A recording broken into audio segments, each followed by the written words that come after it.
Preface. In the summer of 2009, the cover of The Economist portrayed an economics textbook melting into a puddle. Of all the economic bubbles that have been pricked, few have burst more spectacularly than the reputation of economic, it said. That same summer, Paul Krugman, the Nobel Prize-winning economist, surveyed the wreckage of the global economy and declared that most macroeconomics, the study of the broad economy, of the last 30 years was spectacularly useless at best and positively harmful at worst. For those of us whose job is to watch the economy, the last few years have been a trial by fire. Just a few years ago, we supposedly had it all figured out. Steady growth and low inflation were here to stay, and nasty recessions were a thing of the past. Like the bathroom plumbing, the broad economy was something people didn't think about because it worked fine. Who could blame the folks who watch over our economy, like central bankers, for being a bit smug? We've now seen the worst crisis and the deepest recession since the 1930s, and unprecedented government firepower unleashed in response. It's been a Galapagos Islands of economic exotica. The smiles have been wiped off the experts' faces. The public's indifference to the economy has been replaced by rapt attention and, let's face it, a lot of fear. With such a turbulent and uneasy global economy, clear explanations of what's going on are vital. Yet most people find economics shrouded in jargon and dry numbers. The little book of economics provides the solution. Telling the story of our economy has been my stock in trade for 20 years now. At newspapers in Canada, then at the Wall Street Journal, and now The Economist, I've followed markets, talked to workers, visited businesses, and got to know central bankers.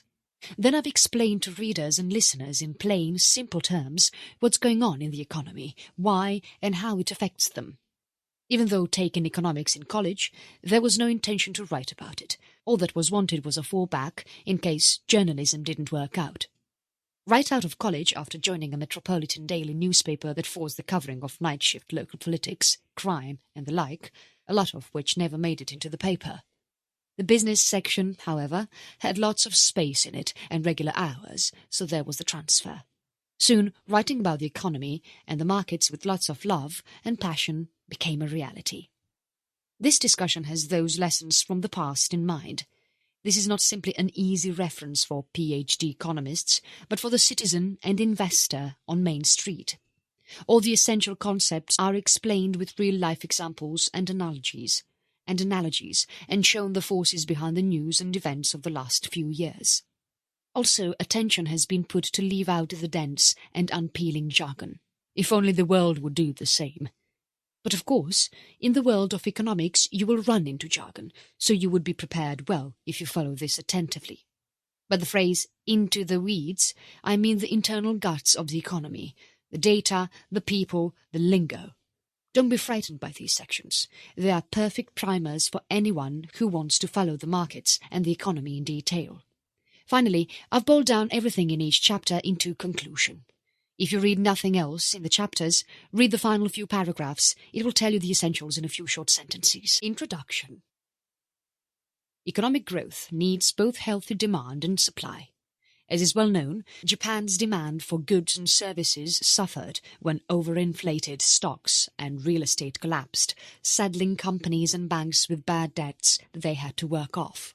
At the same time, though less well known, deep-seated forces chipped away at Japan's ability to supply goods and services. The supply problem is critical because, in the long run, economic growth hinges on a country's productive potential, which in turn rests on three things. First, population. Second, capital, i.e. investment. And third, ideas. Population is the source of future workers. Because of a low birth rate, an aging population and virtually non-existent immigration, Japan's working-age population began shrinking in the 1990s. A smaller workforce limits how much an economy can produce. Capital and ideas are essential for making those workers productive. In the decades after World War II, Japan invested heavily in its human and economic capital. It educated its people and equipped them with cutting-edge technology adapted from the most advanced Western economies in an effort to catch up. By the 1990s, though, it had largely caught up. Japan's leaders resisted the bankruptcies and layoffs necessary for that to happen. As a result, the next wave of technological progress, based on the Internet, took root in the United States, whose economic lead over Japan grew sharply over the course of the 1990s. A recipe for economic growth. Numerous factors determine a country's success and whether its companies are good investments. Inflation and interest rates, consumer spending, and business confidence are important in the short run. In the long run, though, a country becomes rich or stagnates depending on whether it has the right mix of people, capital, and ideas. Get these fundamentals right, and the short-run gyrations seldom matter. Until the 18th century, economic growth was so slight it was almost impossible to distinguish the average Englishman's standard of living from his parents'. We've taken growth for granted for so long that we've forgotten that stagnation could ever be the norm. Yet it once was. Until the 18th century, economic growth was so slight it was almost impossible to distinguish the average Englishman's standard of living from his parents'. Starting in the 18th century, this changed. The Industrial Revolution brought about a massive reorganization of production in England in the mid-1700s and later in Western Europe and North America. Since then, steady growth, the kind that the average person notices, has been the norm. According to economic historian Angus Maddison, the average European was 4 times richer in 1952 than in 1820, and the average American was 8 times richer. In the pre-industrial era, China was the world's largest economy. Its modest standard or living was on a par with that of Europe and the United States. The average Chinese was poorer in 1952 than in 1820. So why do some countries grow and some stagnate? In a nutshell, growth rests on 2 building blocks: population and productivity. First, population determines how many workers a country will have. Second, productivity or output per worker determines how much each worker earns. The total output a country can produce given its labour force and its productivity is called potential output, and the rate at which that capacity grows over time is potential growth. So if the labour force grows 1% a year and its productivity by 1.5%, then potential growth is 2.5%. Thus, an economy grows. Take a growing population. Let's recap. An economy needs workers in order to grow, and usually, the higher the population, the higher the number of potential workers. Population growth depends on a number of factors, including the number of women of childbearing age, the number of babies each woman has, the fertility rate, how long people live, and migration. In poor countries, many children die young, so mothers have more babies. As countries get richer and fewer children die, fertility rates drop, and eventually so does population growth. As women have fewer children, more of them go to work. This demographic dividend delivers a one-time kick to economic growth. For example, it was a major contributor to East Asia's growth from the 1960s onward and to China's growth after the introduction of its one-child policy. But a country only gets to cash in its demographic dividend once. Eventually, as population growth slows, it ages and each worker must support a growing number of retirees. If fertility drops much below 2.1 babies per woman, the population will shrink unless it is offset by higher immigration. For this reason, a demographic cloud hangs over China. It may be the first country to grow old before it grows rich, say population experts Richard Jackson and Neil Howe.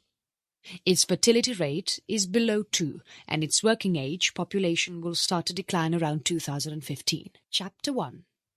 The Employment Factor. Try to imagine a worse time to start a new career. The world is in the grip of its worst recession since the 1930s. The Prime Minister of Canada proclaims, "We are moving from crisis to catastrophe." The US unemployment rate is at its highest since the Great Depression. That was what the world looked like in 1982 when Howard Schultz told his mother he was quitting his job as a well-paid salesman to join a 5-store chain of coffee shops. No wonder she tried to change his mind. "You have a future," she pleaded. "Don't give it up for a small company nobody's ever heard of." Schultz ignored her, and millions of caffeine addicts are glad he did. He went on to turn Starbucks into a multinational franchise with more than 16,000 stores and well over 100,000 employees around the world, while introducing a new job title into the American lexicon, barista. Howard Schultz probably didn't spend a lot of time in 1982 trying to figure out how he'd keep more than 100,000 people employed in 20 years' time. That's the beauty of the job machine. In the depths of recession, it is almost impossible to conceive of where the jobs will come from, yet the new jobs always come. Say it ain't so. When people wonder where will the jobs come from, they reflect a popular anxiety. 2 centuries ago, Jean-Baptiste Say, a French economist, elegantly argued that there can never be too little work to go around. If a waiter earned $25 by working 2 hours longer, he'll spend the $25 on something or put it in the bank, which then lends it to someone to spend. That $25 in extra demand is exactly enough to pay for the extra labor he supplied. Say's law dictates that supply creates its own demand. Some economists go so far as to argue that anyone who is unemployed must therefore not really want to work, at least for the wages available. Clearly, this isn't true during and right after recessions, when the problem is that no work is available at any wage. Companies aren't going to hire workers, even at a pittance, if there's nothing for them to do. But over time, a healthy economy should always create enough jobs to employ the people available to work. Since 1982, the number of working-age Americans who want to work has grown 39%, or about 43 million. Back in 1982, who could imagine what all those people would do? Yet they found jobs, injecting enough money back into the economy to maintain the demand for their labour. In the same period, the number of jobs has grown, an almost identical 42 million, or 47%. Diving into the employment petri dish. Assessing the health of the labour market starts with figuring out just how big it is. Some of the working-age population, those aged 16 to 65, are in school, at home raising children, in prison, in the military, have retired, or have been unemployed so long they have given up looking for work. The share of the working-age population actually participating in the labour force, either by working or looking for work, averages about 65%. But participation fluctuates a lot from month to month, often depending on business conditions. In recessions, some people lose jobs and others decide not to look for work. They stay home or go back to college, so they're not counted as unemployed. This can cause the level of employment and the unemployment rate to drop in the same month. During booms, the opposite happens. The economy draws people into the labour force who might otherwise stay at home or stay in college. Participation also changes with society. When Leave It to Beaver was on the air in the 1950s, less than 40% of working-age women were in the labour force. By the time Murphy Brown went off the airwaves in 1998, 60% were. So who does the hiring and firing? Small companies destroy just as many jobs as they create. They aren't disproportionate job creators. By contrast, new companies do create a surprisingly large share of new jobs. A 2009 study by Dane Strangle and Robert Litton of the Kaufman Foundation found that if you took out firms that were 5 years old or younger, employment would contract most months. So job creation tends to be primarily the product of entrepreneurs who have a crazy idea for starting a new company. But it's a mug's game trying to figure out which of the hundreds of thousands of startups each year will grow to be the big employer. In 1968, would you have bet on Fairchild Semiconductor, the giant, innovative Silicon Valley pioneer, or the 2 executives who left to start Intel? Payday. So the number of jobs, over time, depends first and foremost on the number of people who want to work. But what determines how much they make? Real pay, that is, after inflation, ultimately depends on productivity. The more a worker produces for his employer, the more he'll earn. Over time, as companies have equipped their workers with more and better equipment, their pay has risen. Someone with a power paint spare can paint a lot more of a building in an hour than if he only had a brush, so he should earn more. Technology and globalization have enabled celebrity athletes, singers, and corporate executives to multiply their earning power astronomically. But this is not an iron law. When a worker becomes more productive, he may not be the one who benefits. If he doesn't have much bargaining power, his employer may leave his salary alone while racking up higher profits. More often, the customer benefits. Newspaper reporters are a lot more productive now because an article they once wrote just for the newspaper now also reaches thousands of more readers on the web. The problem is that most newspapers can't persuade online readers to pay for the articles, so the benefit of the reporter's increased productivity goes entirely to readers who get news for free, while the reporter may have to take a pay cut. Wages have become a lot more unequal in recent decades. This isn't because of radical or sexual discrimination. In fact, while white men do earn more than women and minority men, the gap has been closing. The disparity these days is based on education and skills. Imagine everyone standing on a 10-rung ladder, with the lowest paid on the bottom rung and the best paid on the top. The ladder has gotten a lot taller. Those one rung from the top earn 35% more than they did 30 years earlier. But the distance between the rungs has grown, with the result that the middle rung is only 11% higher and the bottom rung is just as close to the ground. It turns out that the rung you stand on depends a lot on how much education you have received. In the 1950s, the average high school graduate could find a job in manufacturing, railroads, construction and other industries that were highly productive, didn't face much foreign competition and paid well. Over the decades, though, machines and software replaced many of those jobs. As international trade grew, US workers faced competition from lower-paid workers in other countries. Services grew rapidly, and many of those jobs required either almost no skills, operating a cash register in a fast food restaurant, or a great deal of skills, performing a heart transplant or teaching autistic children. In 1973, a person with a graduate degree earned an average 75% more than another person with just a high school diploma. By 2007, that premium had leapt to 125%.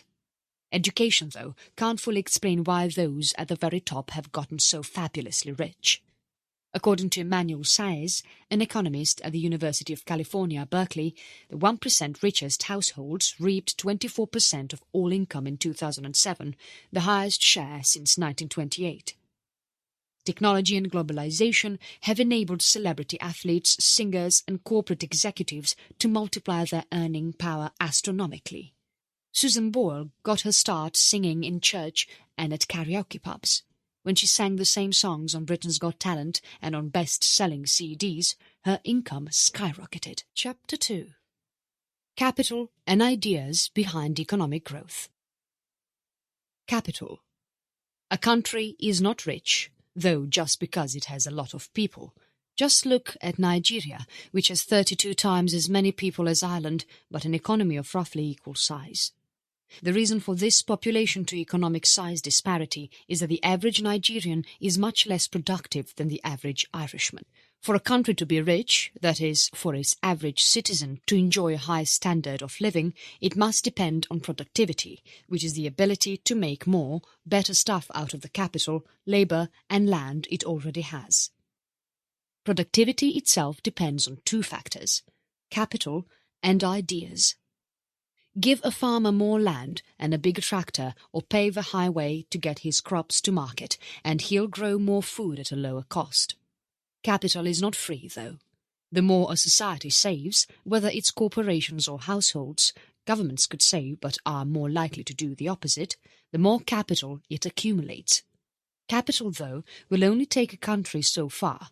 Just as your second cup of coffee will do less to wake you up than your first, each additional dollar invested provides a smaller boost to production. A farmer's second tractor will help his productivity far less than his first. This is the law of diminishing returns. Season with ideas. How do you overturn the law of diminishing returns? With ideas. In 1989, Greg LeMond put bars on the front of his bicycle that enabled him to ride in a more aerodynamic position. This simple idea sliced seconds off his time, allowing him to be Laurent Fignon and win the Tour de France. New ideas transform economic production the same way. By combining the capital and labour we already have in a different way, we can produce different or better products at a lower cost. For example, DuPont's discovery of nylon in the 1930s transformed textile production. These man-made fibers could be spun at far higher speeds and required far fewer steps than cotton or wool. But a new idea, if it's not protected by patent or copyright, can be reproduced endlessly for free. The productive power of ideas is nothing short of miraculous. Investing in more buildings and machines costs money. Although this can be frustrating for the person who came up with the idea, it's great for the rest of us as we benefit from the improvements made with the existing idea. Here are a few examples. New business processes. Smith calculated that one worker who could by himself make 1 pin a day could now make 4,000. The division of labour occasions, in every art, a proportional increase in the productive power of labour, he wrote. 2 centuries later, Walmart revolutionized retailing by using big box stores, barcodes, wireless scanning guns, and exchanging electronic information with its suppliers to track and move goods more efficiently while scheduling cashiers better to reduce slack time. As competitors like Target and Sears copied Walmart, customers of all three benefited from lower prices and more selection, a McKinsey study found. New products. Netscape's Navigator was the first commercially successful browser, but was soon supplanted by Microsoft's Internet Explorer, which is now under siege by Mozilla Firefox, Apple Safari and Google Chrome. Browsers keep getting better, but consumers still pay the same price, $0. Drugs provide another example. According to Robin Arnold of IMS Health, Ella Lilly's introduction of the antidepressant Prozac in 1986 inspired competitors to develop similar drugs like Zoloft and Celexa, providing alternatives for patients who didn't respond well to Prozac. It's not just companies that thrive by imitating their competitors. Entire countries can turbocharge their development by strategically copying the ideas and technologies that other countries already use. For example, Japanese steel makers didn't invent the basic oxygen furnace. They adapted it from a Swiss professor who had devised it in the 1940s. They thus leapfrogged US steelmakers who were using less efficient open hearth furnaces. Their mainframe computer makers benefited from a government edict that IBM make its patents available as a condition of doing business there. More recently, China's adoption of existing ideas from other countries has resulted in significant economic growth. Since 1978, it has moved workers from unproductive farms and state-owned companies to more productive privately owned factories that use machinery bought or copied from foreign companies, expertise acquired from foreign universities or joint venture partners, and intellectual property adapted and occasionally stolen from foreign creators. Still, once a country has copied all the ideas it can, future growth depends on waiting for new ideas or developing its own. Inevitably, a country at the technological frontier grows more slowly than one catching up to the frontier. As we learned earlier in this chapter, that's just what happened to Japan. Chapter 3. Understanding Economic Business Cycles. In early 1973, the New York Times asked 4 economists for their forecasts. Alan Greenspan predicted that the economy would grow 6% and declared, "It's very rare that you can be as unqualifiedly bullish as you can now." He was half right. The economy did grow 6% that year, but it was a lousy time to be bullish. A few days after the Times article appeared, stocks entered a deep multi-year bear market, and by the end of the year the economy had fallen into its worst recession in decades. What happened? Economic growth and falling unemployment began to strain the economy's productive capacity. Inflation was rising and soon so were interest rates. That October came the coup de grace. The Arab embargo sent oil prices skyrocketing. High interest rates and recession are a nasty combination for stocks and employment. Over long stretches, the economy grows thanks to our rising population and productivity. But in the short run, it goes through cycles of expansion and recession.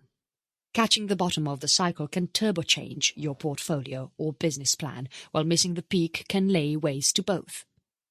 Medicine has made countless breakthroughs that enable us to live longer, healthier lives, but it hasn't yet eradicated epidemics. For the same reason, both our wealth and our understanding of the economy have advanced tremendously, but we haven't yet abolished the business cycle. Business cycles are an unavoidable and largely unpredictable feature of market economies. Business cycles and market cycles have a lot in common. Both are driven in great part by a tug-of-war between expectations and reality. Just as stock prices are a bet on the future of companies that may prove wrong, businesses and households are constantly making plans based on how much they expect their sales or wages to grow tomorrow. The future is inherently uncertain, so these decisions often depend as much on gut feelings as cold calculation. Expectations are heavily shaped by the recent past.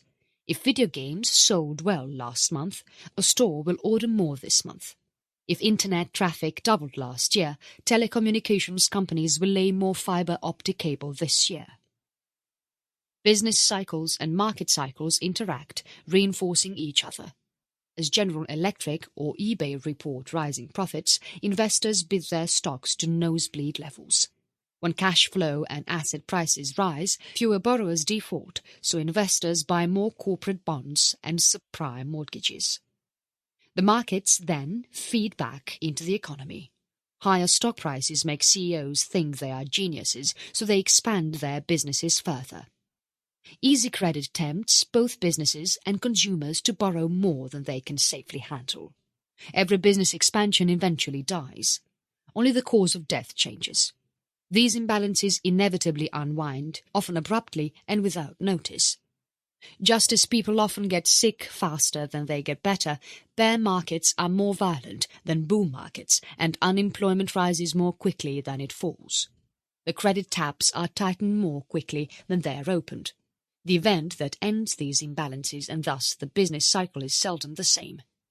In 19th century America, it was often a natural disaster, a crop failure, or a bank panic. In 1973 and 1990, it was a spike in oil prices. In 2001, technology investments crashed. In 2007, house values plummeted. We sometimes think we'll eliminate recessions if we could just inoculate ourselves against past imbalances. After all, we can develop immunity to the last virus we contracted. The problem is that it mutates and we're susceptible all over again.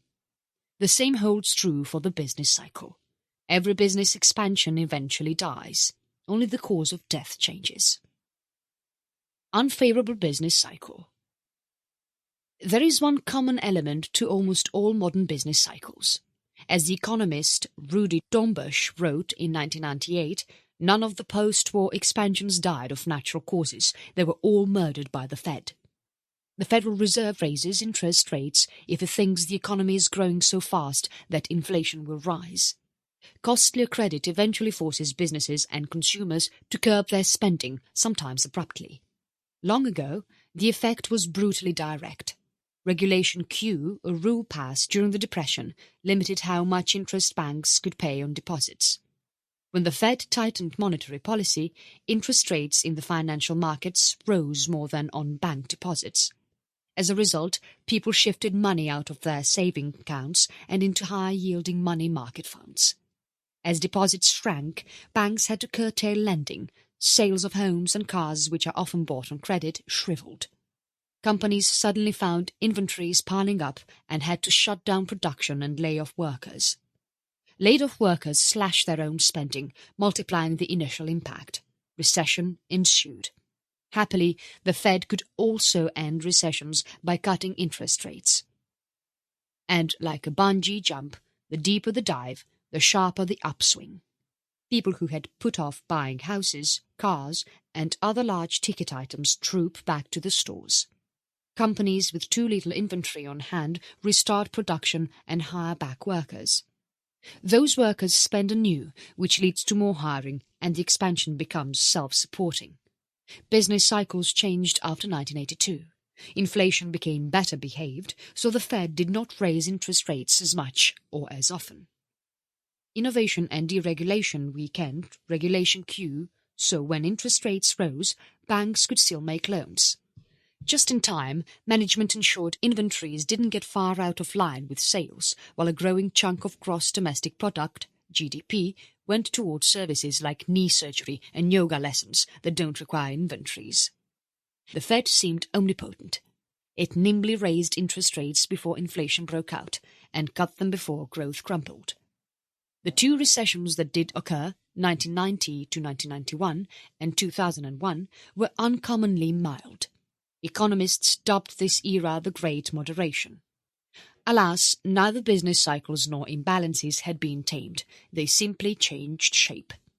Hyman Minsky, an unorthodox, wild-haired economist, largely ignored by his colleagues before his death in 1996, had argued that capitalism was inherently unstable and periods of stability would simply result in even bigger imbalances that ultimately come undone in a turbulent crisis or recession, something his followers dubbed a Minsky Moment. The 25-year Great Moderation encouraged everyone to take on more debt, hold less cash and pay more for homes and other assets on the belief the business cycle had been tamed. The Greater Recession of 2007 to 2009 was a classic Minsky moment when expectations were brutally brought back to earth. Predicting recessions is all about spotting imbalances, such as a rising ratio of inventories to sales of big-ticket goods or a growing backlog of unbuilt office towers as vacancy rates rise. Yet an imbalance can last a long time or may be corrected without bringing the entire economy down. In both 1984 and 1995, the Fed engineered soft landings. It slowed the economy down without tipping it into recession. Economists often miss fatal imbalances because they are looking in the wrong place. Having vaccinated everyone against whatever killed the last business cycle, they fail to spot the virus that infects the current one. In 2007, the backlog of newly built homes for sale seemed reasonable relative to monthly sales. It turns out sales were unsustainably frothy, and when they slumped, a reasonable inventory of unsold homes became a glut. Chapter 4. The Four Pillars of Economy. On a coast-to-coast flight, you can relax with a drink and watch your progress on the video monitor in front of you up to the minute you descend into your destination city. Wouldn't it be nice if we could do the same with the economy? Flip on a screen and know instantly where the economy is, how fast it's growing, and whether a recession lies ahead. Unfortunately, when you clamber into the economy's cockpit, you discover erratic and imprecise instruments, a filthy windshield, and old faded maps. Still, imperfect though they are, we have a wealth of data and tools with which to track the economy's journey. The Four Pillars of the Economy. The most obvious way to track the economy is by looking at its four principal areas of spending. If the economy is an airplane, then its four engines are consumers, businesses, government, and exports. Its speed depends on the power of all of these pillars. However, these pillars can be considered equivalent to engines of a plane, aren't all the same size, and they operate at different speeds. If you're wondering why they total more than 100% of the gross domestic product GDP, it's because imports are subtracted from GDP. Consumer spending and housing, 66% to 76% of GDP. Business investment in buildings, equipment and inventories, 8% to 13% of GDP. Government spending, 18% to 20% of GDP.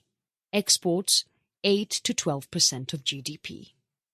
Consumer spending represents the largest engine on the airplane, accounting for about 2/3 of GDP. It is primarily driven by household income and wealth. When home prices or stocks go up a lot, consumers feel wealthier and spend more. Typically, $1 more of wealth boosts spending by 4 cents that year. Conversely, when home prices and stocks drop, consumers spend less and the economy weakens. Consumer spending is also driven by the ephemeral role of confidence. The more fearful consumers are for the future, the less they spend. Sounds obvious, right? But sometimes the obvious is wrong. The Conference Board and the University of Michigan conduct confidence surveys, but they aren't great predictors of what consumers actually do. Consumers were traumatized by the terrorist attacks of September 11, 2001, but when car companies rolled out mouth-watering 0% financing shortly thereafter, they jumped. Consumer spending is the economy's ballast. Though large, it doesn't fluctuate much from quarter to quarter, except for big-ticket purchases like houses and cars. Paychecks and social security checks are fairly steady, and consumers try to spend the same each month on groceries, tuition and medical premiums. Although housing is also a form of consumer spending, it behaves differently from the rest of this category. At most, it's just 5% of GDP, but it's one of the most volatile things in the economy. It follows demographic forces like population, family size, immigration and the demand for vacation homes over time. But because a house is such a big commitment and so sensitive to interest rates, is the first thing consumers postpone when interest rates rise or they lose their jobs. From the late 1990s until 2006, demand for homes outstripped demographic forces thanks to low mortgage rates and loosened underwriting standards. Young families bought homes earlier than their parents did, while speculators bought homes they never planned to live in. The mania left a glut of vacant and foreclosed homes that could take years to absorb. After consumers, business investment is the next most important component of GDP. It comes in three types: inventories, buildings or equipment. Businesses accumulate inventories either on purpose to meet future sales or by accident because sales drop off unexpectedly. Though inventories are a tiny part of overall GDP, they are often the biggest contributor to quarterly changes because they respond to shifts in demand almost immediately. Such influence fades, however, once businesses restore inventories to comfortable levels. Numerous factors influence how businesses invest in buildings and equipment: stronger profits, higher stock prices, lower interest rates, and the potential profitability of the investment. In the early 2000s, many airlines were bankrupt, yet went ahead and installed thousands of high-tech self-serve ticketing kiosks in airports around the world, because they issued tickets at 5% of the cost of using an agent. But by far the most important driver of business investment is the sales outlook. If consumer demand is growing briskly, businesses will expand to meet that demand, and when consumers pull back, so eventually will businesses. In fact, because months or even years may elapse between the decision to add a factory, store or product line and the completion of the project, investment is kind of an accelerator, pushing the economy further, both on the way up and on the way down. In 2004, amidst an oil-fueled boom, bullish developers in the Persian Gulf Emirate of Dubai broke ground on the world's tallest skyscraper. By the time the rocket-shaped half-mile tall edifice was completed in early 2010, Dubai was deeply mired in recession and on the verge of default. Government spending, such as on tanks and teachers, equals about 20% of GDP. Governments also send checks out, such as social security benefits and bond interest, but these checks are not counted as government spending in GDP because the money ends up being spent by someone else. Exports, the fourth engine to track, represent about 11% of GDP and imports account for 15% of GDP. These main economic engines can all be monitored in the quarterly GDP figures. There are also numerous other economic indicators that offer more detailed views of the economy. The following are some of the most important. I will discuss employment, inflation, and trade in later chapters. Manufacturing. A legacy of the United States' industrialized past is that we have a lot of manufacturing data. Each month, the Census Bureau reports shipments, orders, and inventories of durable goods designed to last at least 3 years. An important subsector of durable goods is capital goods, such as machine tools and computers. Capital goods orders are a good guide to business investment, although before you draw any conclusions, you should exclude aircraft and defense orders. They're so volatile, they muddy the underlying trend. The Census Bureau separately reports total factory orders, which, besides durable goods, covers non-durables, such as packaged food and gasoline. Each month, the Federal Reserve reports industrial production, and the Private Institute for Supply Management (ISM) releases an index of manufacturing activity based on a survey of purchasing managers. Real estate.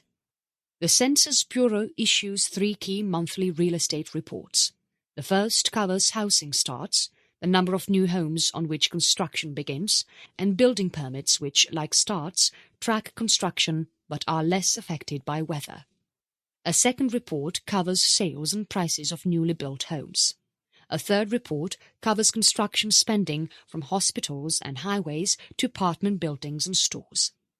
The National Association of Realtors reports the number of existing homes sold and the median price every month.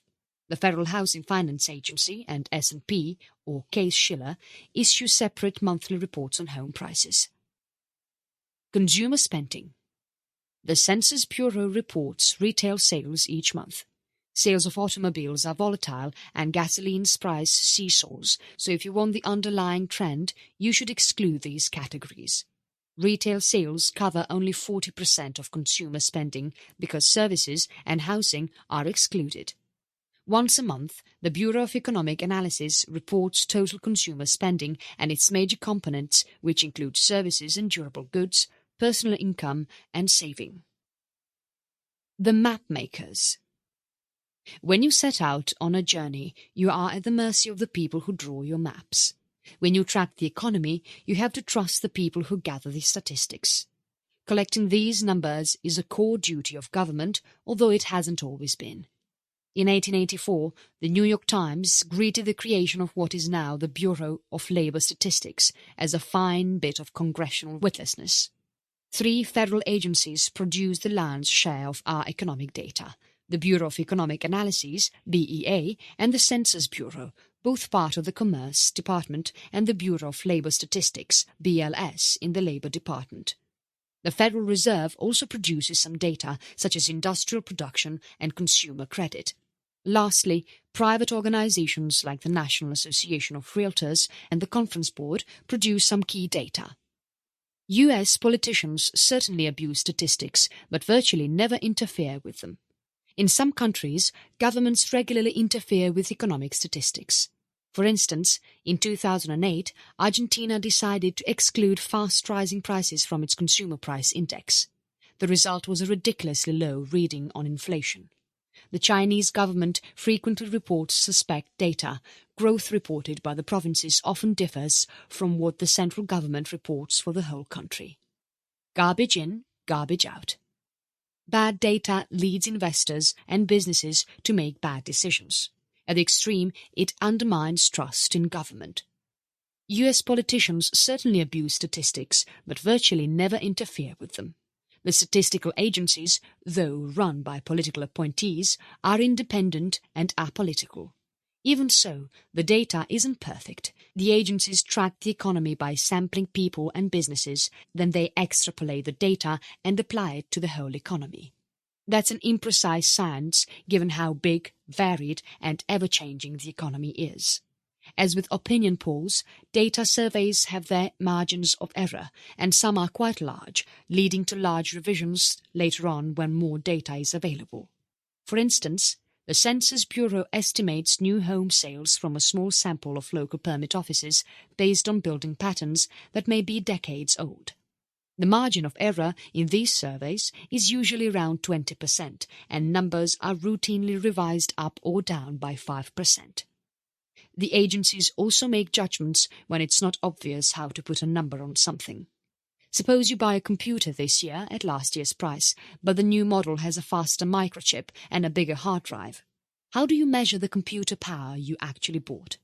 The BEA concludes that, adjusted for quality, the price of computing power declined and the amount of computing power you bought went up. Some people think this exaggerates growth in computer spending. Data is often seasonally adjusted to help see through patterns that recur each year. It is pretty useless to learn that retail sales rose from November to December. They always do, typically by about 17%. They then fall back in January. What we want to know is, did they rise by more than usual? That's what seasonal adjustment does. It removes predictable calendar effects.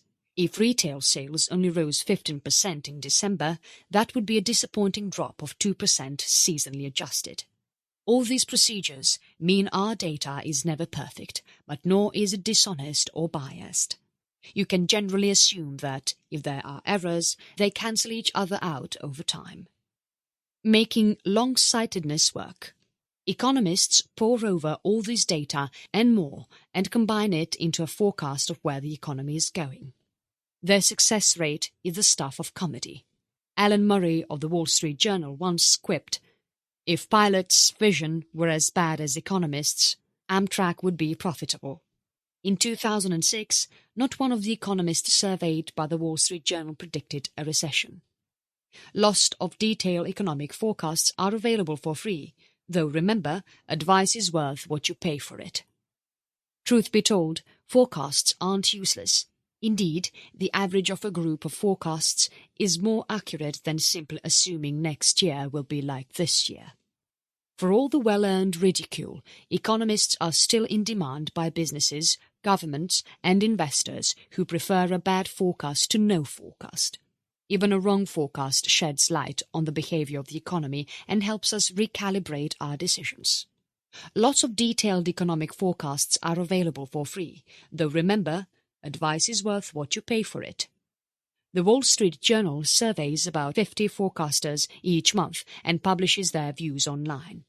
The Economist surveys economists once a month and publishes either their projections or those of its sister forecasting organization, the Economist Intelligence Unit, each week for about 40 countries in its second-to-last page. The International Monetary Fund, the Congressional Budget Office, the Organization for Economic Cooperation and Development, and the Conference Board all publish regular, unbiased forecasts. You could decide to ignore economists altogether and formulate your own forecast based on indicators that have traditionally foreshadowed the economy's direction. The Conference Board combines 10 indicators, from the money supply to unemployment insurance claims, into a single index that is released once a month. The index tends to lead shifts in GDP by several months, although it often gives erroneous signals. Of the many indicators you can look to, financial markets are among the best leading markers of growth. Investors are constantly shifting millions of bits of new information from corporate earnings to the corn harvest, and what they learn is instantly reflected in the prices of shares, commodities and bonds. The stock market will often signal a turn in the economy 1 to 12 months ahead of time. When bond yields are equal to or below the Fed's interest rate target, producing a flat or inverted yield curve, a recession is usually 1 to 2 years away. The reverse, bond yields well above the Fed's interest rate target, that is a steep yield curve, usually means the economy will pick up. Investors are a moody bunch, so stocks and interest rates often send false signals. Paul Samuelson, a Nobel Prize-winning economist, once joked that the stock market has forecast 9 of the past 5 recessions. Remember the stock market crash of 1987? The next recession was still 3 years away. Conclusion.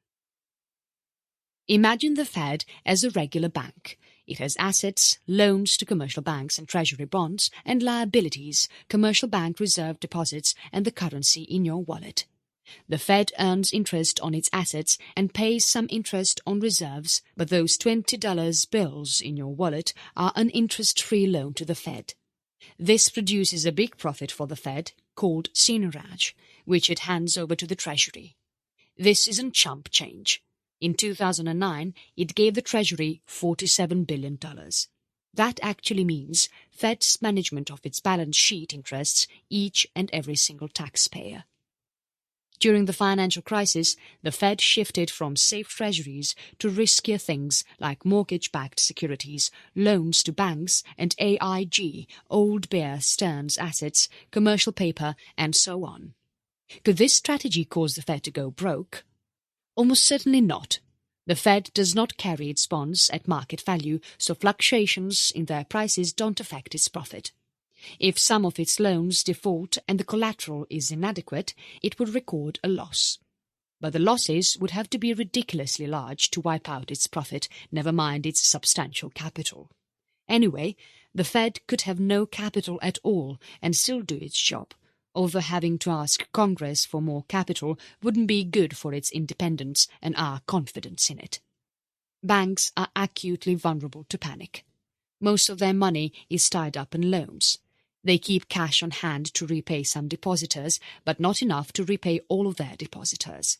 In times of a panic, investors abandon any kind of risky asset and demand the safest, most liquid thing: cash or its closest substitute, treasury bills. Only a central bank can create more cash. Page Hott recommended it lend against any good collateral at a penalty interest rate to discourage frivolous borrowing. This is the principle behind the loans the Fed makes from its discount window, although there is no actual window.